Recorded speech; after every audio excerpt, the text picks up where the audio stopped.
په بل روایت کې راځي د سیدنا انس رضی الله عنه ده قال كان رسول الله صلى الله عليه وسلم يفطر قبل ان يصلي.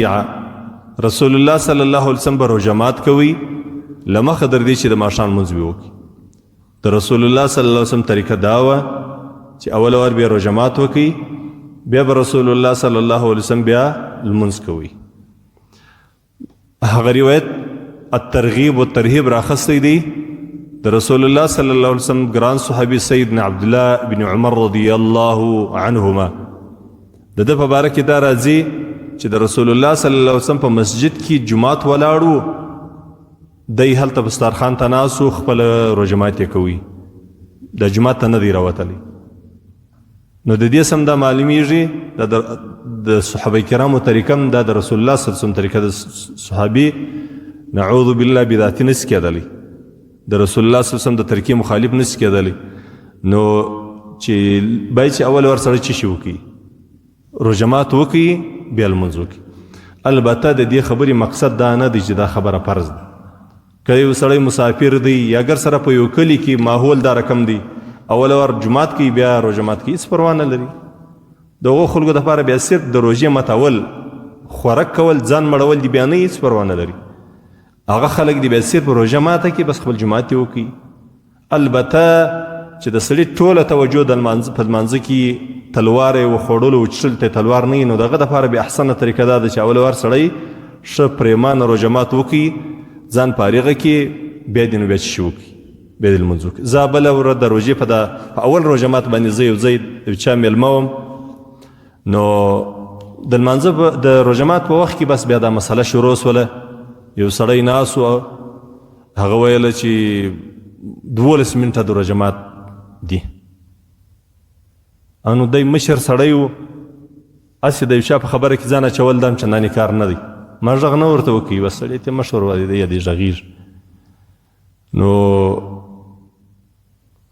در دې له مخې یو مجلس و د یوې مسلې پوښتنه یو سرمایدار حاجي صاحب ناست دغه سی وکړه. هغه ورته وویل څنګه دی د مفتي صاحب ناست له ده پوښتنه وکړه. زموږ پیسې هم ډېرې زورورې دي بالا که پیسې درلودې نه که به خلک د فتواوي هم له تا غواړي. نو بیا یو ورې خو هغه عمل ترسره کړي بیا دلته بیا د روژه مات په وخت کې بیا دا دغه وکړه بیا یې زما څه پوښتنه وکړه د خپله مسله بیان کړه.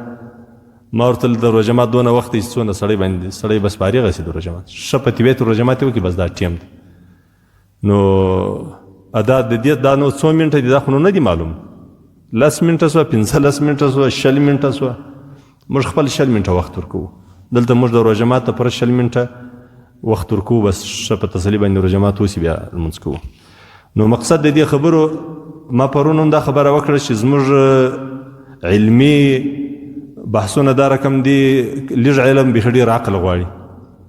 نو خبرې به سړی متوازنې کوي فکر به دي چې زه څه وایم.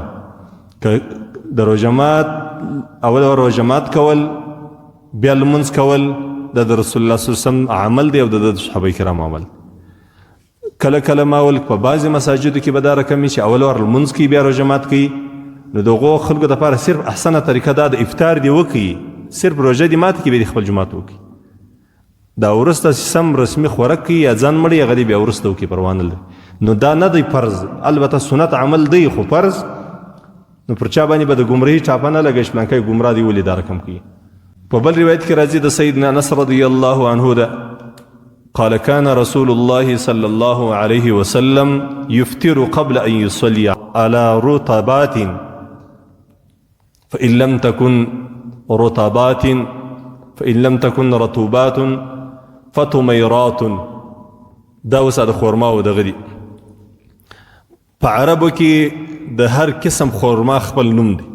موږ خو خورما یا کجوري ټول یو شی بولو ولیکن د دې دا رقم دی چې مطلب اوس مثلا زه یو مثال درته وایم شکاري په دې کې یو قسم خورما ده مبروم په دې کې بل قسم خورما ده عجوه په دې کې بل قسم خورما ده عنبر په دې کې بل قسم خورما ده مبروم په دې کې بل قسم خورما ده. دا مختلفې خورماوي خو البته د خورماو د مطلقې خورما د وچو خورماو یو نوم دی او د لندو خورماو بل نوم دی د تازه خورماو.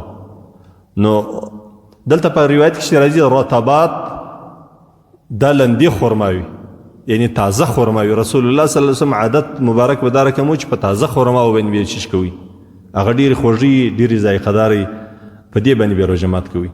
که به کله ناکله دا تازه خرما وي نه وي، بیا به په وچو خرماو باندې یعنی په زړو خرماو باندې به رسول الله صلی الله علیه وسلم روژه ماتوله. فإن لم تكن طميرات حسوات من ماء، کچېرې به وچې خرما وي هم نه وي، بیا به رسول الله صلی الله علیه وسلم یو غوړپ یا دوه غوړپه د اوبو د کول، یعنی په اوبو باندې بیا روژه ماتول. نو دا د رسول الله صلی الله علیه وسلم طریقه سوله. اوس بیا موږ صرف په دې نیت باندې د رسول الله صلی الله علیه وسلم د طریقې د عمل کوو.